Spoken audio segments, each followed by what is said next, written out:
Sehingga nanti ada kelihatan tapi tidak bisa dijangkau. Pernah dulu kita sebut contohnya seperti al-haba'ul mansur. Haba fakanat haba'am mansura. Jadi ada kelihatan balasan kebaikan itu berupa kebaikan, dan kita diperlihatkan kebaikanmu dulu sebenarnya ini balasannya. Seandainya dulu kamu beriman, kau bisa capai itu kebaikannya itu. Cuma karena tidak beriman maka dilihat saja tapi tidak bisa dicapai.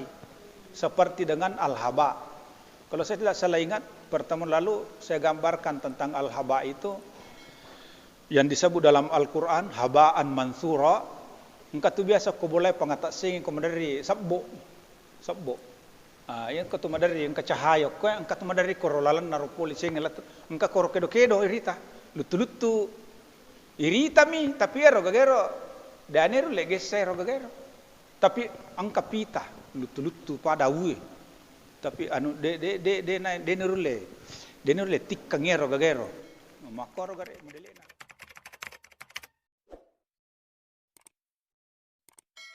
Allah Subhanahu wa taala. Jamaah sekalian, kita masuk al-faslu tsani. Fasal yang kedua. Al-imanu bi rububiyyatillahi ta'ala likulli syai'. Itu temanya. Beriman kepada rububiyahnya Allah taala dalam segala sesuatu.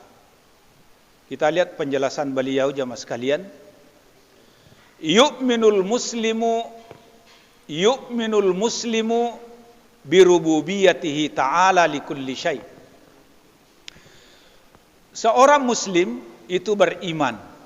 Jadi ketika kita menyatakan diri sebagai orang muslim, maka harus beriman birububiyyatihi ta'ala, tentang sifat rububiyahnya Allah taala likulli syai', terhadap segala sesuatu. Wa annahu la syarika lahu fi rububiyyatihi, dan tidak ada sekutu baginya dalam hal rububiyah. Jamaah sekalian, kita bisa lihat akhir-akhir ini kan banyak ada beberapa peristiwa yang kita dengarkan terjadi, ada gempa, ada selainnya. Kita dengar-dengar di video itu semua orang berteriak-teriak Allah, Allah, ya Allah, ya Allah, ya Allah. Ya, semua orang meneriaki Allah Subhanahu wa taala. Apa artinya? Artinya secara fitrah manusia harus meneriaki Allah dalam kondisi-kondisi seperti itu. Pada tomalupie kota si napole bombalupe dega agawat dinarampete sangadina puang Allah taala nauli. Itu artinya itu secara fitrah terjadi seperti itu. Wa annahu la syarika lahu fi rububiyyatihi, tidak ada sekutu bagi Allah terhadap rububiyahnya. Li jami'il alamin, bagi seluruh alam. Ya. Wa dzalika li hidayatillahi ta'ala lahu awwalan. Jadi jamaah sekalian, ini tentu berkah adanya namanya hidayah. Itu yang pertama. Tsumma lil adillati naqliyati wal aqliyatil atiyah tsaniyan. Baru setelah hidayah, itu kan sering kita dengarkan di ceramah-ceramah singkat biasa disampaikan oleh teman-teman, ada namanya sebab hidayah itu biasa disebut asbab hidayah atau penyebab turunnya hidayah. Itu mengimani rububiyah Allah itu sesungguhnya adalah lantaran adanya hidayah Allah Subhanahu wa taala. Tsumma lil adillatin naqliyah, baru kemudian ada melalui penjelasan naqliyah dan aqliyah. Jamaah sekalian, rububiyah Allah ini ditopang oleh penjelasan naqliyah di antaranya. Kita lihat jamaah sekalian, kata beliau rahimahullah, Ikhbaruhu ta'ala an rububiyatihi binafsihi. Dari mana ini akidah ini kita kita ambil? Dari mana sumbernya? Tentu dari Al-Qur'an. Karena berbicara tentang ghaibiyat itu, terutama tentang Allah dan sifat-sifatnya, hanya bisa diambil dari Al-Quran dan sabda Nabi saja. Itu saja sumber, istilahnya sumber talaqi atau masdar talaqqil akidah. Sumbernya diambil akidah. Itu saja, tidak ada yang lain. Ya.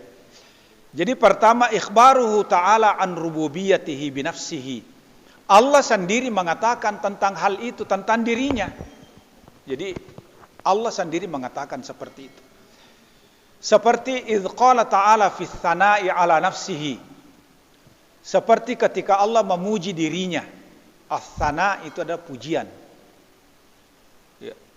Tsana ala nafsihi, tentang dirinya. Di mana ayatnya? Allah berfirman, Alhamdulillahi Rabbil Alamin. Ini kan firman Allah dalam awal surah Al-Fatihah. Alhamdulillahi, segala puji lillahi bagi Allah. Siapa itu Allah? Rabbil Alamin. Jadi Allah di sini adalah sebagai Rabbil. Jadi ketika kita mengakui Allah sebagai Rabbil Alamin, maka di sini kita artinya sudah meyakini bahwa Allah memang punya sifat rububiyah. Gitu. Wa qala fi taqriri rububiyatihi. Allah juga sendiri berfirman tentang rububiyahnya sendiri. Qul, kata Allah, qul man rabbus samawati wal ard. Katakan, siapa yang biasa disuruh? Kalau ada ayat bilang qul, siapa yang disuruh? Nabi yang disuruh untuk mengatakan qul. Man rabbus samawati wal ard. Siapakah Rabbnya langit dan bumi? Ya. Siapakah yang menjadi Rabb langit dan bumi? Qulillah. Katakan bahwa Dia adalah Allah. Jadi Allah sendiri yang mengatakan seperti itu. Wa qala fi bayani rububiyatihi wa uluhiyatihi. Dan Allah berkata, kalau kita misalnya katakan qala Allahu, ya kita bisa terjemahkan Allah berfirman, Allah berkata, bisa saja. Karena qala itu banyak sekali bisa diterjemahkan berfirman, bersabda, berkata, bilang. Makanya di biasa tulisan-tulisannya Buya Hamka itu biasa berkata Allah bersabda. Sabda Allah. Ya. Kan biasa orang bilang kalau bersabda itu Nabi, kalau berfirman itu Allah. Ya. Ya kui pak bicara lagi makadai. Makadai. Makadai pong Allah Ta'ala, makadai nabitta, makadai pandritata, makadai yanu. Sama aja. Ya. Dalam menjelaskan tentang rububiyah dan uluhiyahnya sekalian, Rabbus samawati wal ard, dialah Rabbnya langit dan bumi. Wa ma bainahuma, dan Rabb antara keduanya, maksudnya antara langit dan bumi. In kuntum muqinin, kalau kamu menjadi orang-orang, benar-benar menjadi orang-orang yang yakin. La ilaha illa huwa, tidak ada ilah yang berhak disembah selain Dia. Yuhyi wa yumitu, Dialah Allah yang menghidupkan, Dia pula yang mematikan. Allah lah yang menghidupkan, Allah lah yang mematikan. Dalam ayat lain, Allah yang mengeluarkan yang hidup dari yang mati, mengeluarkan yang mati dari yang hidup. Itu yang disebut dalam ayat yukhrijul hayya minal mayyiti wa yukhrijul mayyita minal hayyi. Rabbukum wa rabbu abaikumul awwalin. Dialah Tuhanmu, juga Tuhannya moyang-moyangmu yang dahulu. Ya, moyang-moyangmu yang dahulu. Wa qala fit tadhkiri bil mitsaqi alladhi akhadhahu 'alal bashar. Dan Allah sendiri juga menyebutkan tentang peringatan, tentang perjanjian yang Allah Ta'ala ambil dari setiap manusia, wahum fi aslabi abaihim. Ketika itu manusia masih di sulbinya bapak-bapak mereka. Itu kan manusia asalnya minas sulbi. Wattaraib. Asalnya itu dari sulbinya laki-laki, kemudian ke taraibnya wanita. Ya, minas sulbi wattaraib. Bi ayyuminu bi rububiyyatihi lahum. Bahwa mereka ada perjanjian untuk beriman kepada rububiyahnya. Ya. Rububiyah Allah Ta'ala. Wa ya'buduna wa la yusyrikuna bihi ghairah. Dan mereka siap untuk beribadah kepada Allah dan tidak ada sekutu baginya. Itu ayatnya yang masyhur itu dalam surah apa itu? Dalam surah Al-A'raf. Ya, ayat 172 Allah berfirman, wa id akhadha rabbuka min bani Adam. Ketika Allah ya sebagai Tuhanmu mengambil dari Bani Adam. Tadi saya bilang Bani Adam itu juga adalah manusia.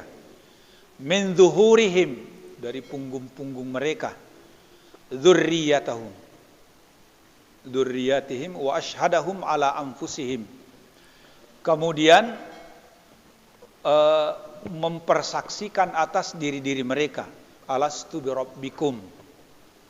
Apakah aku bukan sebagai Tuhanmu? Qalu bala syahidna. Mereka mengambil persaksian itu bahwa bala, benar-benar Engkau ya Allah sebagai Tuhan kami, dan itu kami bersaksi. Ya, itu dalam ayat surah Al-A'raf. Ya, tentang persaksian manusia sebelum lahirnya ke bumi. Wa qala fi iqamatil hujjati 'alal musyrikin wa ilzamihim biha. Begitu pula ketika didirikan hujjah terhadap orang-orang musyrikin, orang-orang musyrik yang menyembah Allah dan menyembah selain Allah. Qul man rabbus samawati sab'. Katakan siapakah Tuhan langit yang 7. Jadi Al-Quran itu menyebutkan langit itu 7 patala, 7 lapis. Wa rabbul arsyil azim. Dan siapa pula Tuhannya arasy yang begitu mulia, yang begitu agung. Sayaquluna lillah. Maka pasti mereka akan berkata itu adalah milik Allah. Qul afala tattaqun. Katakan kepada mereka, terus kenapa tidak mau bertakwa? Nah, ini keterangan Allah dalam ayatnya, jamaah sekalian. Kita menyinggung sedikit keterangan dari Nabi sallallahu alaihi wasallam, ikhbarul anbiya'i wal mursalina bi rububiyyatihi ta'ala. Berita tentang rububiyah ta'ala yang disampaikan oleh para nabi-nabi dan rasulnya. Wa syahadatihim 'alaiha wa iqrarihim biha. Artinya berita dari nabi-nabi dan rasul-rasul Allah sebelum Nabi Muhammad sallallahu alaihi wasallam. Fa Adam alaihi salam qala fi du'aihi. Nabi Adam misalnya mengatakan dalam doanya, Rabbana zalamna anfusana. Jadi Nabi Adam dulu itu, ini kan perkataannya Nabi Adam.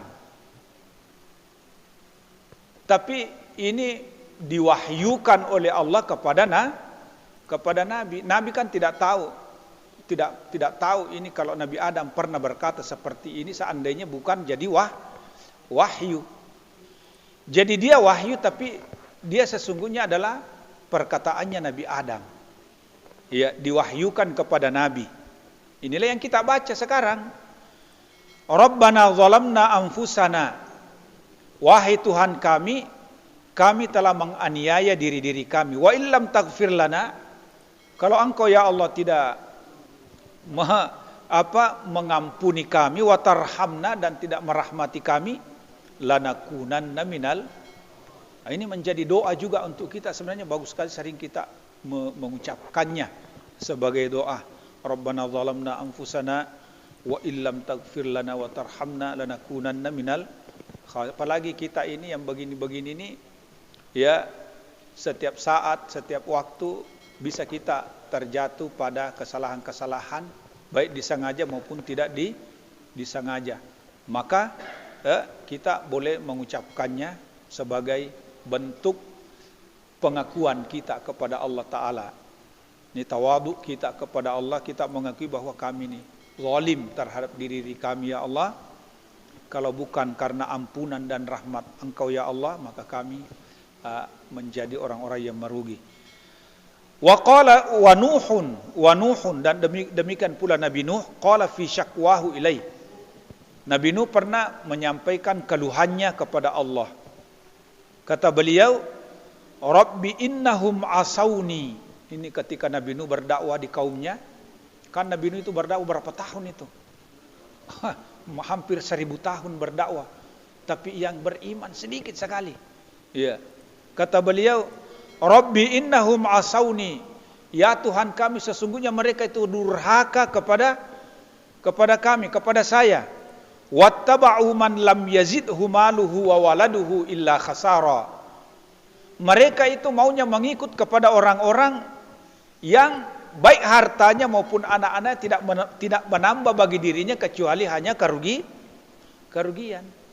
Artinya mereka lebih memilih jalan tersesat daripada memilih jalan yang saya ajarkan kepada mereka, kata Nabi Nuh alaihissalam. Begitu pula kata beliau Nabi Nuh, wa qala Rabbi inna qaumi kadzabun. Ya Tuhan kami, sesungguhnya kaumku, umatku mendustaiku. Kadzabun. Ya. Kadzabun. Faftah baini wa bainahum fathan. Ya. Wa najjini wa man ma'iya minal mu'minin. Beliau memohon jalan keluar dari masalahnya. Terus kemudian beliau memohon untuk diselamatkan, dan diselamatkan juga orang-orang yang beriman bersamanya. Ya, jadi ini tadi dikatakan oleh Syekh rahimahullah bahwa ada berita dari nabi-nabi dan rasul-rasul Allah sebelumnya. Nah, inilah yang diwahyukan. Nabi Ibrahim juga pernah mengucapkan begitu. Fi du'aihi, dalam doanya, li Makkah haramallahu syarif. Ya, Makkah, kota Makkah yang disebut kota Makkah yang haram. Ya, yang Allah muliakan, maksudnya Baitullahil Haram, yang ada rumah yang mulia di situ, yaitu Ka'bah. Wa li nafsihi wa dzurriyyatihi. Beliau berdoa untuk kota Makkah yang mulia, berdoa untuk dirinya dan keturunan-keturunannya. Kata beliau dalam doanya, Rabbi. Coba kita lihat Rabbi lagi disebutkan. Rabbi ja'al hadzal balada aminan. Wahai Tuhanku, jadikanlah negeri ini menjadi negeri yang aman. Begitu doanya Nabi Ibrahim. Akhirah. Engkau ya Allah penolong kami baik di dunia maupun di akhirat. Tawaffani musliman, matikanlah aku dalam keadaan muslim. Wa alhiqni bis salihin, dan jadikan saya ya dalam golongan orang-orang yang soleh. Musa juga berkata begitu. Coba beberapa nabi sudah menyebutkan bukti bahwa Allah itu adalah Rabbul Alamin. Wa qala Musa, dan Nabi Musa pernah mengucapkan dalam sebuah permintaannya, Rabbi syrah li sadri. Coba beliau juga meminta dengan menggunakan kata Rabbi. Wahai Tuhanku, isyrah li sadri, lapangkan saya punya dada. Wa yassir li amri, dan mudahkanlah urusan saya. Wahlul 'uqdatam min lisani, dan buka semua yang membuat lidah saya sulit untuk berucap. Yafqahu qauli, supaya perkataanku bisa dipahami dengan mudah. Ini menjadi pembukaan juga kadang-kadang kita kalau misalnya mau mengatakan sesuatu, terutama di hadapan orang banyak. Iya, banyak yang menjadikan doa sebelum melanjutkan pembicaranya. Rabbi syrah li sadri wa yassir li amri wahlul 'uqdatam min lisani yafqahu qawli. Masih ada waktu? Ya, sudah.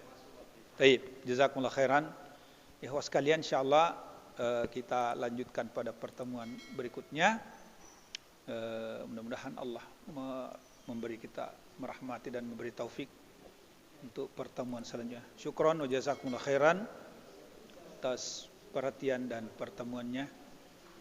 Wa sallallahu ala nabiyina Muhammad. Assalamualaikum warahmatullahi wabarakatuh.